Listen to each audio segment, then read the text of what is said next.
Have you checked the children? Your little mad sometimes. Hi, I'm Chucky. Wanna play? Sometimes that is better. You're gonna need a bigger boat. Hey everyone, welcome back to the Horror Show. I'm Cecil, Laird, Robert Duell, And Jaime and Fuego here. and we are here to start what is to be a long series of reviews. Technically, we've already reviewed the first movie in this series, but we never reviewed the actual origin of said movie on the show, even though I started reading said origin on the show for the first 3 episodes of... I forgot what I even call it now. Where I read stuff to you. Oh boy, startling Story time. Thank you. Yeah. Good Lord. It's been a while. I need to get back to it. But we are here to talk about the original The Hellbound Heart by Clive Barker. Yeah. And all 3 of us listened to this via Audible, and not a sponsor, but we did not actually read it, although I'm halfway through reading it. I do happen to have it right here. Yeah. But yeah, I finally finished it, because I had not even finished it, technically. I still have, like 50 pages left in this thing. But I was happy to finally complete the story, since it was obviously the origin of Hellraiser. Mm-hmm. And I enjoyed this story, although there's a couple things different from the movie continuity, and even after this point, Clive Barker maintained the movie continuity instead of the actual Hellbound Heart continuity, including the fact that the father's name is Rory in the Hellbound Heart, and it is Larry in everything else. And yeah, that's just one of the couple little differences. But overall, I still really enjoyed the Hellbound Heart. It was, it was a great foundation for a horror movie. No wonder it was turned into one of the most successful ones of all time. Mm-hmm. Oh, I definitely agree. I dug the hell out of this book. My word, I was going to use those words now. Sorry, dude. Sorry. This book was groovy. Now you can have him back. Now you stole his second. Sorry, rock me. No, because I actually read this, listened to this book about a year ago and everything, is after watching the movies multiple times and everything. So it was nice to see what, even the subtle changes of what they did with the book to the movie. Mm-hmm. I personally did like more of what they did with the book versus the movie. Okay. Like, especially for the friend versus the father-daughter relationship, things like that. But the brutality of the Hellbound Heart, like the explanation of our scenes and everything, same with like Frank, those were effective and they were creepy. Mm-hmm. Like, overall, read or listen to this book if you have not. For you? No, I loved it too, man. It's funny how listening to Clive Barker read it to me got me more into wanting to explore this very extended universe at this particular point between, Scarlet Gospels and, sequels to films and all that other stuff. So I dug it. And while I enjoyed the differences, I guess, in this, but it's really just more detailed explanation at some of the instances, of like death and, our finale, and obviously early on when Frank first encounters these Cenobites of sorts. And but I mean, aside from that, I was impressed with how faithful Barker's script was. It was just very slight little nuanced alterations. The core of the story is pretty much there. And yeah, this was just kind of getting that little extended cut, director's initial vision. So yeah, this is definitely, it's a very brief listen to. It's like a couple hours, 2.5 hours, I think, something like that. Brief listen or read. So being a novella, yeah, this is great and definitely something to explore if you haven't before. And the story is the same story from Hellraiser. If you've seen the movie, you know the story. But basically, there's a couple that moves into this house. A couple by the name of Rory and I forgot what her name is. Julia. Yeah. And so they move into this place, and Julia is kind of bored in her marriage, and it turns out that this is his family house, and his brother disappeared here as well. They don't even know that, but when they move in, something starts to call to her. It's this presence behind the wall in one of these rooms. After some blood is spilled in the room, she starts to hear these things. Turns out Rory's brother Frank is trying to come back from hell.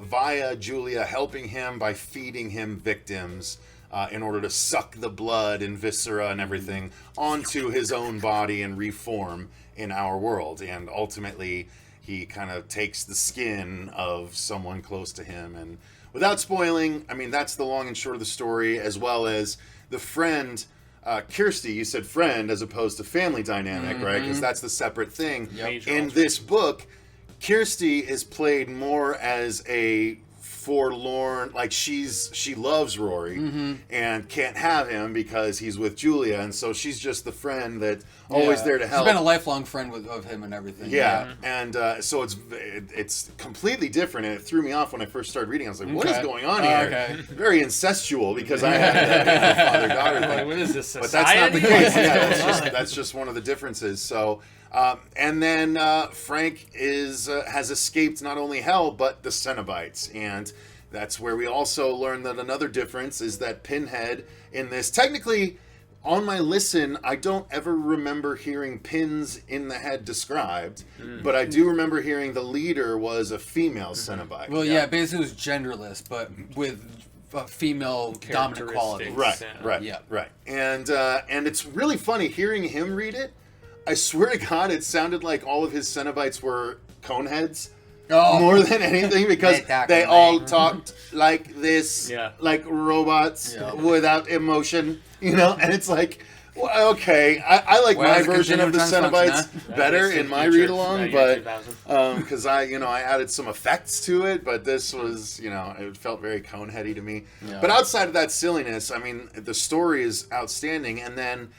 Fuego did make sure before I read it, he's like, make sure you read or get the one that Clive reads, because there's another one from like 5 years prior that he did not read. And I was like, yeah, I'd much rather have the author's spin on it. Yeah, And 'cause the I thought it was good. initiation and- He did not sound like what I expected him to sound like. Yeah. Oh, really? No, yeah, not at all. So, but I enjoyed it. I enjoyed the story, obviously. We've all talked about the story when we reviewed Hellraiser.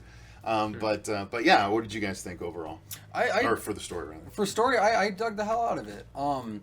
What is it for? Like, especially that the family friend dynamic and everything between Kirsty and then Rory and everything like that. Kirsty. Kirsty, yeah, it starts with a K. Whatever. Special K. Our friend.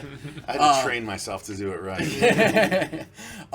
Especially with her, like when she finds out what's going on with Julia and everything and Frank and the whole backstory right there, because that's basically a whole nother story in itself, which I really enjoyed.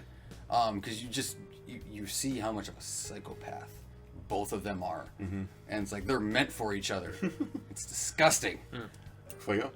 Yeah, I mean, as I said, the film was a very faithful adaptation. It's just those slight alterations, really, and they're very minuscule. I mean, the film with the daughter dynamic, there's more going on with her than we get with this Kirsty, in that she's not in that much of it. Although I do like, without spoiling stuff really, just the way they left the door open for another confrontation with her after getting away, because the whole finale sequence is pretty much identical to what happens in the film. That's one thing that is like beat for beat right there with what happens to Julia and various other stuff. But yeah, I mean, I really like Clive's prose, and it's why I'm listening to the Damnation game right now. And I'd read Books of Blood previously. I haven't explored his stuff the way I want to, and reading this novella being possibly his most iconic work, it just makes me want to explore more, man. So yeah. Yeah, I mean, as far as the reading itself, that's all we can all really there's talk not as about much is the to comment delivery. on. Yeah. I thought he did a great job and kept me engaged and paced it right. Like,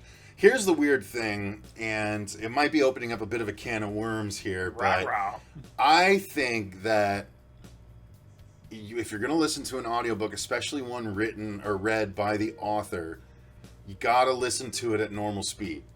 You can't listen to it sped up. And I think a lot of people that do audiobooks listen to them sped up. And I'm like I think Yeah, I do a 1.315. I feel like Yeah. it's not.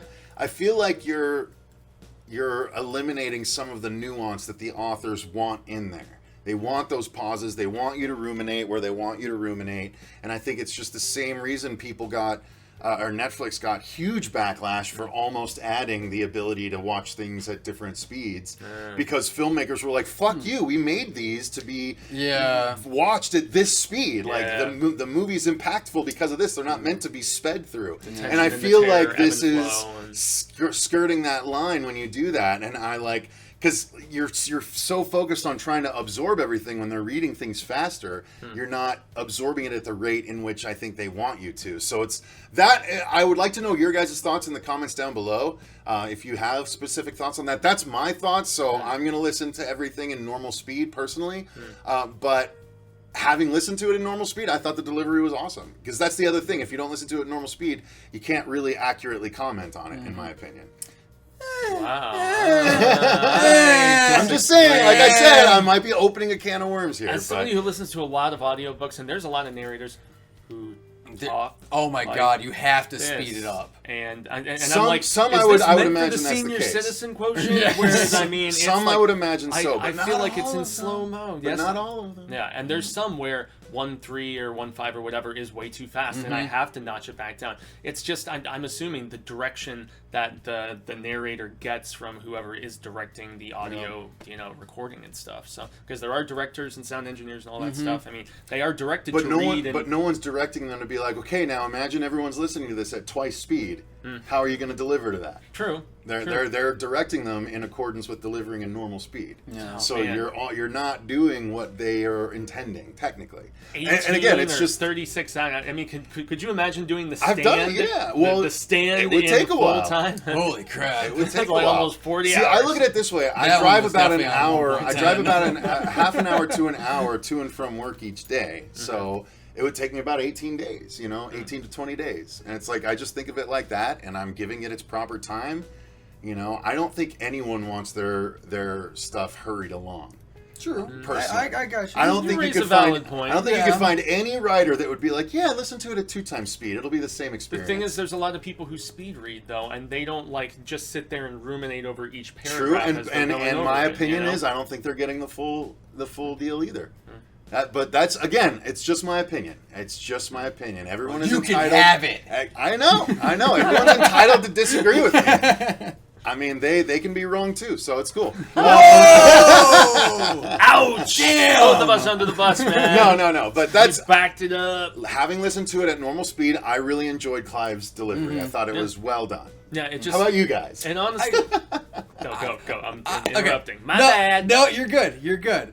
No, I put at a 1.05 for the 1.05, so you sped it up by 5%? Yes, and that made a huge hell of a difference. Can you do that? I didn't even know I you thought could it's do it. I thought it was one and a quarter, 1, 2, one and a 1, half, 4, one and I 3 swear it was quarters. like 1.5, 1.10, something like that. Well, they actually, I think they redid Audible recently because Okay. of the fact that now there is 1.1, 1.2, 1.3, 1.4. Oh my God, really? They do it by 1.5, 1.6. tens? Holy Yeah, shit, they okay. didn't used to, but so you can just speed it up the slightest little degree as opposed to having to commit to. It used to be 1.5 or 2 or 2.5, and that's where it's like the totally micro attribute machine that. guy. Dude, I totally Yeah. attribute that to our society of just dwindling attention spans. Well, there's too much entertainment, is what it boils down to, too. That's what it boils down as to we for know, you. Yeah, well, as we know, But on other this people channel. that only read or only absorb books, they're going to do it at regular speed because they're not trying to cram in as much as we are. You know what I mean? Or at least that's what I would think. I just like audiobooks. Do you guys listen at normal speed or sped up, and do you feel like it affects your experience or Is not? he wrong? Do you or... no? But do you? Okay, here's the question. 2 questions. Do you feel like it affects your reading experience? And on the other side of it, do you think the author would want you to listen that way? And when you answer those two, if the answer's not the same, you got to ask yourself why. And are you cutting yourself off at the knees in some way, shape, or form by doing it? I tell you one thing though, okay. 'Cause I'm telling you, I don't want anyone to watch Dylan's New Nightmare on 1.5. Well, I no, think it's a you know little. what I mean? I think it's a little bit different with moving images and with melody. Like you're not going to speed up a song. I think That's with- true, too. Yeah, I mean, But those I some think might say that the cadence of how one reads the book is melodic and is messed with if you mess with the speed of it. In some cases. It's okay. Okay, Maybe so- not all. Certainly not in the Toll's case. The No. Toll's case, Yeah, it's- someone essentially pissed on an audio microphone and Yeah, they're like, basically. here's a book. Well, it was director Tom Holland the guy who directed Child's Play. He and read Fright it. Night, He didn't read make it. the whole thing. Yeah. I'm assuming he didn't produce that audiobook, because if so, Jesus And there's Christ. a couple other people, because we were going to touch on the Toll here. My point is, there's varying results depending on what they're actually doing. Anyway, I think with literature Sidetrack. specifically, it's a little bit different because of the fact that everybody reads stuff at varying speeds. There's some people I know some very slow readers. It takes, to read 20 pages, it takes them an hour. I can read 20 pages in usually about 20 to 30 minutes. So there's something to be said there too. Like, you might be right. Maybe you have the sped up processing power, like Superman, right? Superman can read shit super fast because his brain is processing that fast as well. And if you're practiced at reading as much as you do for Stephen King and everything else, then maybe you're right. Maybe you can read it at that speed without it affecting you because you're still processing it at the right speed. I'm just bringing it up as a discussion. It's the first time you mentioned it, and it's a really as a discussion. Thing to think about. Because you might be entirely correct. You might be processing it fast enough where you're getting all the nuances. Yeah, I just feel like literature is the least tainted in comparison with other visual and oral forms of art. That's true. Yeah, or the least affected by it than the others. Yeah, no, I agree with you there. Yeah.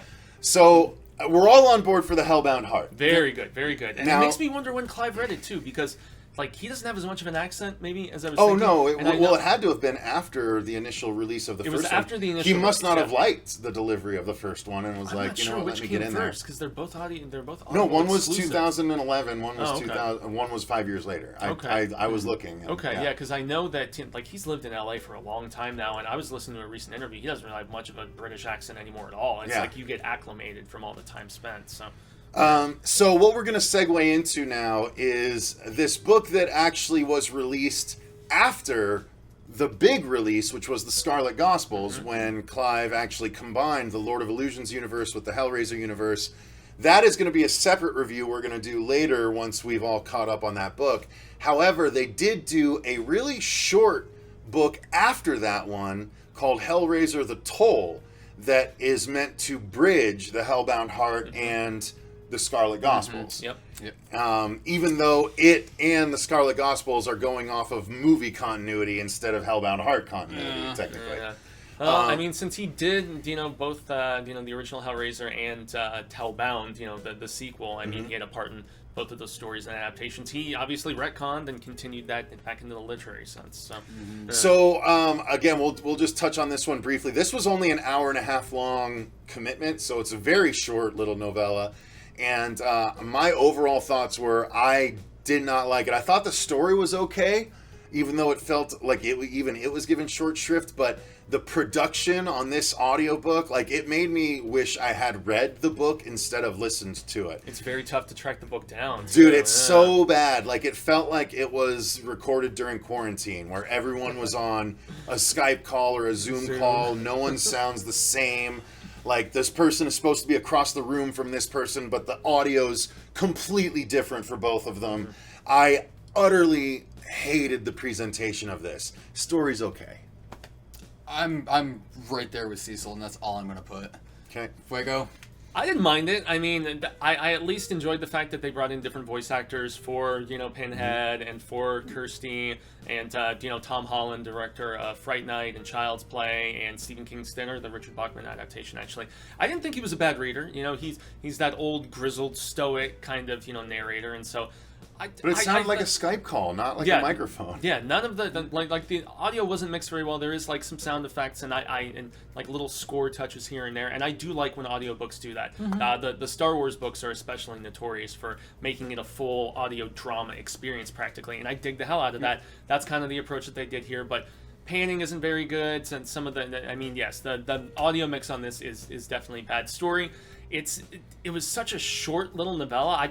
It's classified as a novella. I wouldn't even call it that. It's more or less a short story that got a novella release on Subterranean Press. 3 years later, in 2018, Mark Allen Miller, who had collaborated on some of the Hellraiser comics with Clive, he's the one who took Clive's story and then actually wrote it, actually wrote the novel. It's just too short and too forgettable. Interesting stuff with the French prison, but aside from that, not. It's you get Kirsty and Pinhead conversing again, which is what I cared about. Yeah, but even with that and everything, it was still pointless. Yeah, because she's supposed to be the witness as I'm just briefly touching on for like our character of Harry D'Amour in Scarlet Gospels. He's another witness of Pinhead's plan. In this one, she's not even. I wouldn't even consider her an actual witness because nothing legitly happens personally. Yeah. Well, it's just another escape, and she even thinks to herself, she's like, how did I escape him twice? You Yeah, know? it's And- like he let your ass go. Yeah. Like if he wanted you, he would have had you. Well, and I like some of the stuff with him being classified as the cold man, and Yeah. like some of the different distinction that Yeah. he got, and also how like he hated the name Pinhead, and that It was was like derogatory. Clive and Carries everything. through to Scarlet Gospel. yeah, Clive poking fun at that, and he's just like, yeah, the name, no one knows where the name originated from, but blah blah blah. I don't know, and we get a little bit of Kirsty as a kid, and having like a religious kind of that conflict, befuddlement, whatever the hell you want. Like, what would you ask God for? And so Yeah, that's that another scene- thing. And her going back to where the house used to be, and the professor who reached out to her, and it was just it felt so Cliff Notesy and so just like little beat here, little beat there, and nothing really correlating to anything compelling. Here's my But- notes. Try and work this into a story. The long and short of it is Kirsty is getting letters and trying to be contacted by this guy who apparently has done a ton of research, knows what happened at Ludovici Street, whatever the hell the place is called, and draws her in to. He sends her to this prison place where she goes to investigate, and that's where she runs into Pinhead. He Once again. claims that's where Pinhead is. Yeah. Right. And so, again, the story is fine. We figured we were just going to tack this on at the end of the Hellbound Heart because it's such a short thing. It's really kind of inconsequential. If it had been presented better, even that, I would have been like, because here's the thing, a good hour and a half long audiobook, if it's done right, can be like a good movie that we could review like they anything did that else. with, But this is just Aliens ugh. 3. Like the original script for Right, Aliens 3. we have that. I haven't on listened to it Audible. yet. I Yeah. dug the hell out of that. I haven't listened loved to it all yet. the performances. Well, I you- read the Michael comics Biehn. and I hated the story, so I'm like, Yeah. that's what's holding me Oh, back. okay, yeah. Like I hated what they did with the story and the comic representation of that, but Yeah. we'll like see. some points and everything are still faithful from the original, like 'Cause the it's still audio the- drama and the comic. Yeah. So, So yeah, the Toll though. I mean, meh. The Toll. I mean, if you guys want to be completionists, again, it's only an hour and a half. It's an easily digestible story, and it does have Kirsty facing Pinhead again. So if you want the complete story, you're going to need to listen to it. Just don't expect it to be nearly as good as either the Hellbound Heart or the Scarlet Gospels Yeah. if you're listening to them. but it is canon, so if you're a completist, I mean, hey, You got to do it. track it down. Pretty much. So I think that's going to do it for our review of the Hellbound Heart and Hellraiser the Toll. Let us know in the comments down below if you read or listened to either or of those. Will you be after our reviews? Let us know in those comments down below. While you're down there, if you enjoyed the video, click the like button and subscribe. Ding that notification bell. So thanks again for watching. I've been Cecil Laird. Robert Duell. Gracias, Benjamin Fuego. And remember, stay scared.